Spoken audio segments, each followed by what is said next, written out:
بسم اللہ الرحمن الرحیم۔ قرآن مجید اور احادیث مبارکہ میں متعدد جگہ اللہ تعالیٰ اور اس کے رسول پیغمبر علیہ السلام نے ایمان والوں کو آپس میں ایک دوسرے کا مال ناجائز اور ناحق طور پر کھانے سے بڑی سختی سے منع کیا ہے۔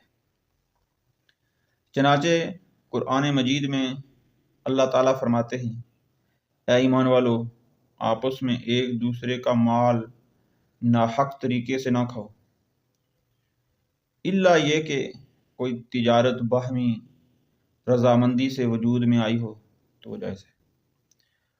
علماء کرام نے ناحق طریقے سے مال کھانے کے ضمن میں بے شمار چیزیں ذکر کی ہیں، جن میں سے ڈکیتی، چوری، رشوت، سود، جوا، غصب، خیانت، ناپ تول میں کمی پیشی، دھوکہ دہی، ذخیرہ اندوزی، مال یتیم میں خرد برد اور جھوٹی قسم سے حاصل کیا گیا مال سر فہرست ہے۔ حضرت ابو ہریرہ رضی اللہ تعالی عنہ پیغمبر علیہ السلام سے نقل کرتے ہیں کہ پیغمبر علیہ السلام نے ارشاد فرمایا کہ بے شک اللہ تعالیٰ پاک ہے اور پاک ہی قبول کرتا ہے، اور بے شک اللہ تعالیٰ نے جو حکم اپنے پیغمبروں کو دیا کہ اے پیغمبرو پاکیزہ چیزیں کھاؤ اور نیک عمل کرو، وہی حکم اس نے پیغمبروں کی علاوہ اپنے مومن بندوں کو دیا ہے کہ اے ایمان والو، جو ہم نے تمہیں رزق دیا ہے اس میں سے پاکیزہ چیزیں کھاؤ۔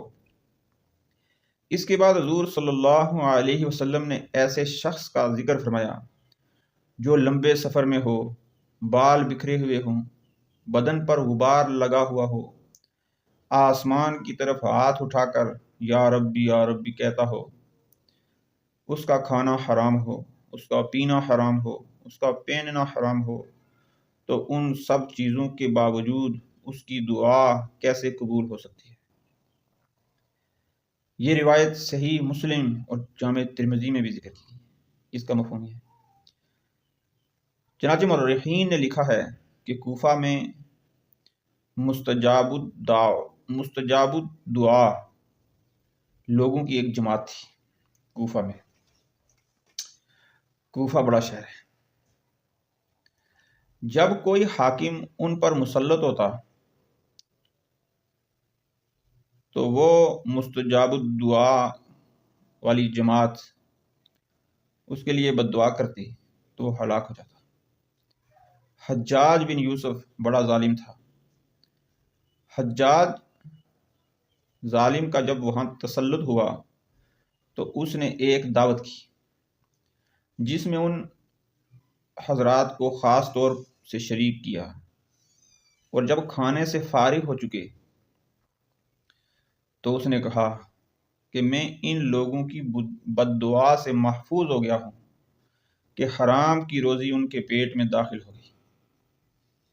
اب وہ مستجاب الدعا اشخاص بھی دعا کریں، بد دعا کریں تو وہ مجھ پر اثر نہیں کرے گی۔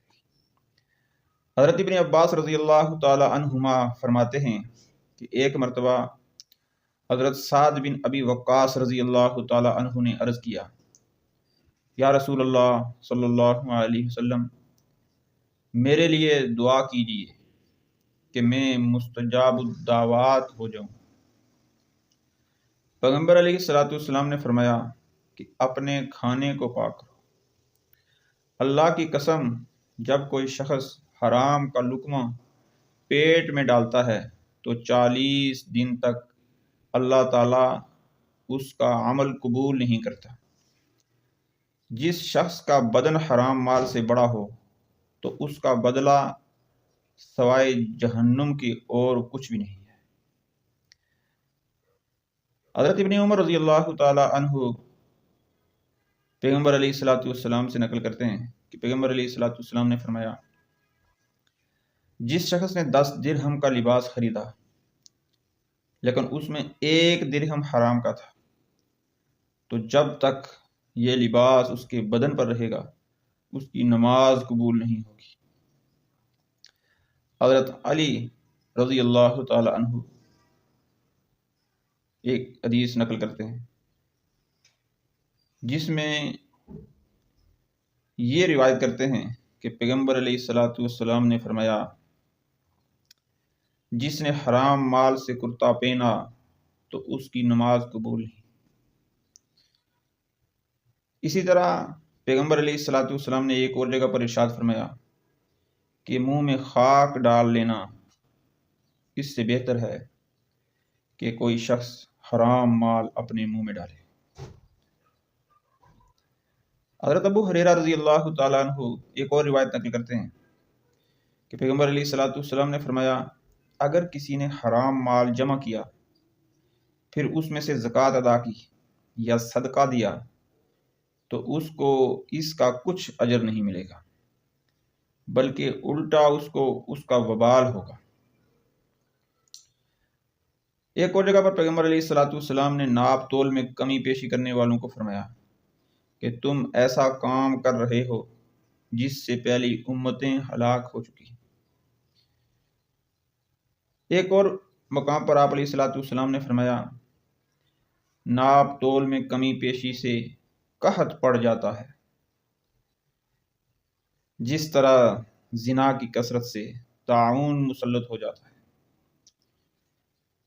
ایک اور جگہ پر پیغمبر علیہ الصلوۃ والسلام نے فرمایا کہ جس نے دھوکہ دیا وہ ہم میں سے نہیں ہے۔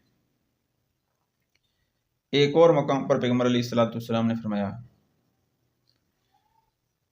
ایک شخص نے سوکھے گیہوں اوپر رکھ چھوڑے تھے اور گیلے اندر کر دیے تھے، تو پیغمبر علیہ الصلوۃ والسلام نے ہاتھ سے اٹھا کر دیکھا اور فرمایا کہ جو دھوکہ دے وہ ہم میں سے نہیں۔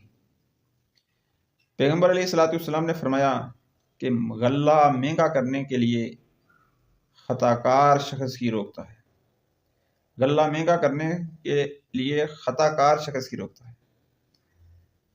رسول اللہ صلی اللہ علیہ وسلم نے ارشاد فرمایا کہ جس شخص نے 40 دن سے زیادہ غلہ کو روکا تو اللہ تعالیٰ کا اس سے کوئی واسطہ نہیں۔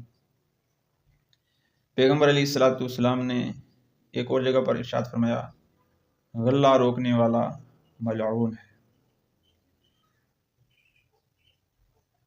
اللہ رب العزت ہم سب کو شریعت مطہرہ پر عمل پیرا ہو کر زندگی بسر کرنے کی توفیق عطا فرمائے۔